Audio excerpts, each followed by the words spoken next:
Bismillahirrahmanirrahim. Assalamualaikum warahmatullahi wabarakatuh. Apa kabarnya anak-anakku semua? Semoga dalam keadaan sehat walafiat. Alhamdulillah kita masuk ke ajaran tahun baru ini.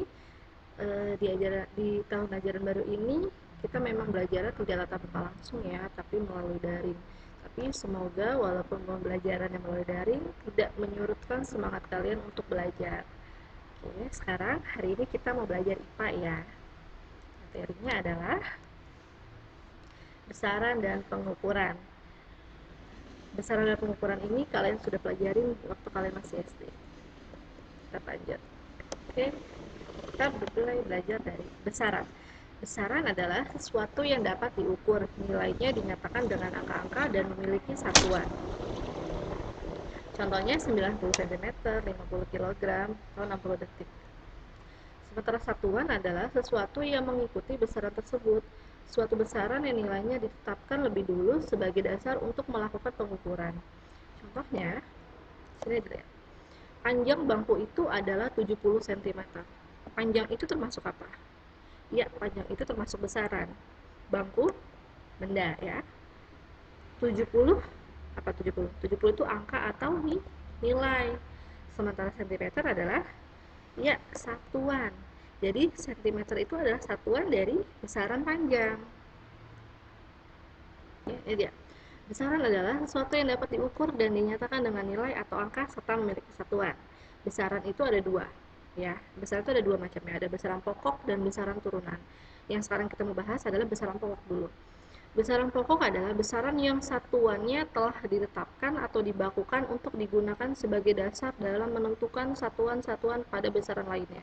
Jadi besaran pokok ini nilainya sudah baku, sudah tetap nilai besaran pokok itu hanya ada segitu, ya udah segitu aja, sudah baku, tidak bisa dirubah lagi. Sementara kalau besaran turunan adalah besaran yang diperoleh dari hasil perkalian atau pembagian besaran-besaran pokok. Jadi besaran turunan ini adalah besaran pokok yang diturunkan, gitu.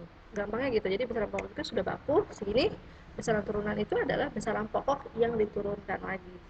Kalau besaran pokok itu ada 7, ya, kita lihat. Besaran pokok itu ada 7. Kalau Miss biasanya nyebutnya cara menghafal gampangnya itu namanya pamawa suku ijum. Apa itu pa? Pa-nya adalah panjang, ma-nya adalah masa, wa-nya adalah waktu, pamawa su. Su-nya apa adalah suhu. Ku kuat arus, i-nya intensitas cahaya, dan jumnya adalah jumlah zat. Di sini bisa dilihat ya, ini ada besaran pokok serta satuan internasionalnya. Ada satuannya. Di panjang itu satuannya meter, alat ukurnya adalah meteran, terus massa itu satuannya kilogram, alat ukurnya adalah timbangan atau neraca, waktu satuannya detik, alat ukurnya adalah stopwatch ya, suhu Kelvin, alat ukurnya termometer, dan lain-lain. Ini adalah besaran turunan. Besaran turunan adalah satuan lambangnya. Dilihat sini, besaran turunan ini ada yang pertama ada luas. Kenapa luas? Coba dilihat. Luas itu adalah penjabarannya ya. Luas itu kan artinya panjang dikali lebar. Lihat di sini ada apa? Ada panjang. Panjang ini adalah besaran pokok. Jadi tadi seperti Miss bilang bahwa besaran turunan adalah besaran pokok yang diturunkan.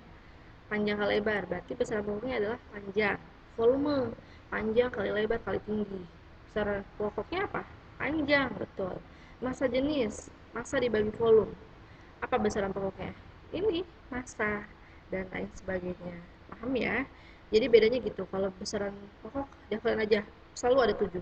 Pamawa suku ijum. Tapi kalau besaran turunan, besaran pokok yang diturunkan. Sekarang kita belajar ke satuan. Sistem satuan internasional harus bersifat standar atau baku, yaitu yang pertama bersifat tetap, yang kedua mudah ditiru, dan yang ketiga bersifat universal atau dipakai semua orang. Sistem yang digunakan dalam dunia pendidikan dan pengetahuan yaitu sistem metrik besar atau MKS. Gampangnya meter, kilogram, second, disebut MKS. Ini yang selalu dipakai, pasti sistem internasional ini. Kalau besaran panjang dari meter, satuannya massa kilogram, satuannya waktu second. Hafalinnya gitu ya, meter, kilogram, second. Pasti itu yang sering dipakai. Yang disebut satuan yang disebut sistem internasional atau SI, dan sistem metrik kecil atau CGS cm gram second. Ini dia sistem satuannya. Jadi kalau kalian mau mengenal sistem satuan ini ada beberapa. Ada sistem metrik dinamis, statis, British atau di Inggris, juga sistem internasional. Tapi yang kita pakai di sekolah biasanya ini. Yang bisa kita pakai tuh di mana-mana ini ya. Panjang itu satuannya meter, massa kilogram, waktu second, arus listrik itu ampere, suhu itu Kelvin, bukan Celcius ya. Suhu itu Kelvin, satuan internasional. Intensitas cahaya itu candela, jumlah zat itu mol. Lalu jenis-jenis satuan. Jenis-jenis satuan itu ada dua. Yang pertama satuan baku, yang kedua satuan tidak baku. Satuan baku adalah satuan yang standarnya telah disepakati secara sistem internasional atau SI. Contohnya itu meter, kilogram, second yang tadi kita bahas ya. Yang kedua, satuan tidak baku. Satuan tidak baku adalah satuan yang standarnya tidak sama atau tidak berlaku secara sistem internasional atau SI. Contohnya jengkal kaki gitu maksudnya, tombak dan lain-lain. Ini contohnya. Jengkal tangan, depa, langkah kaki, dan tali. Gini, kenapa jengkal tangan, depa itu tidak disebutnya tidak baku, satuan tidak baku? Karena gini, misalkan kita mengukur sepanjang satu meja ya, Miss mengukur dengan kamu mengukur, mungkin hasilnya beda. Kok bisa beda, Miss? Misalkan gini, setelah Miss ukur panjang ini misalkan dua jengkal tangan Miss, tapi coba kalian ukur, mungkin pas kalian ukur enggak, Miss, kok saya 3 jengkal ya? Iya, kenapa? Karena jengkal setiap orang kan berbeda, artinya memang tidak sama, tidak bisa disamaratakan. Kamu ukur sama jengkal adik kamu tuh yang masih bayi aja mungkin beda ya, atau sama ayah mungkin beda. Kenapa? Karena memang setiap orang kan memiliki masing-masing, jadi tidak sama. Maka dari itu satuan tidak baku seperti jengkal, tangan, depa gitu ya, langkah kaki, tali ini tidak bisa dipakai secara menyeluruh karena tidak berstandar, karena satu dengan yang lain mengukurnya bisa beda. Ini kita pakai satuan baku atau satuan internasional.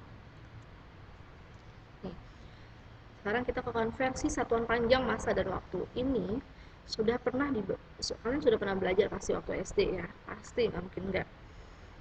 Satuan panjang itu ada kilometer, hektometer. Bisa kalau kalian waktu SD pasti pernah diajari sama guru, untuk terserah cara menghafalnya gimana, kayak misalnya pakai lagu kayak kilometer, hektometer, dekameter gitu ya. Terserah itu bagaimana. Kalau Miss waktu itu biasanya hafal itu tuh bisa gini, kucing hitam dalam mobil berisi centil mondar mandir gitu, atau kayak gimana boleh ya, berarti kalian harus hafal urutannya, jangan sampai kebalik. Kalau ke atas, tangganya ke atas berarti dibagi, kalau ke bawah turun dikali 10. Sama pun massa pun sama, kalau ke atas dibagi, bawah dikali, cuma beda ya, ada kilogram, metrogram, dan lain-lain. Ini massa. Waktu itu 1 menit itu 60 detik. Ingat ya, 1 menit 60 detik. 1 jam itu 60 menit. Berarti 1 jam itu berapa second? 3000, 3600. Terus dihafal. Sekarang kita belajar ke pengukuran. Pengukuran adalah kegiatan membandingkan suatu besaran dengan alat ukur sebagai satuan. Jadi kalau tadi kita sudah belajar tentang besaran dan satuan ya, sekarang kita mau belajar tentang pengukuran. Ini adalah alat-alat ukur besaran panjang. Ada mistar atau penggaris, jangka sorong, terus mikrometer skru. Nah, ini alat ukur besaran massa. Ada timbangan yang sering dipakai ya di rumah tuh, atau di warung atau di pasar. Ini ada neraca analitis 2 lengan dan neraca digital. Pasti punya dan pasti pernah lihat juga. Terus alat ukur waktu itu ada arloji, ada jam, dan juga stopwatch. Biasanya dipakai stopwatch ya, karena second. Oke. Jadi hari ini kita hanya belajar tentang materinya saja. Insya Allah minggu depan kita mulai belajar mengukur alat ukur panjang, massa, dan waktu ya. Jadi sampai berjumpa minggu depan lagi. Jangan lupa di like dan di komen. Kalau ada yang bertanya juga boleh di bawah ya. di kolom komentar. Terima kasih. Assalamualaikum warahmatullahi wabarakatuh.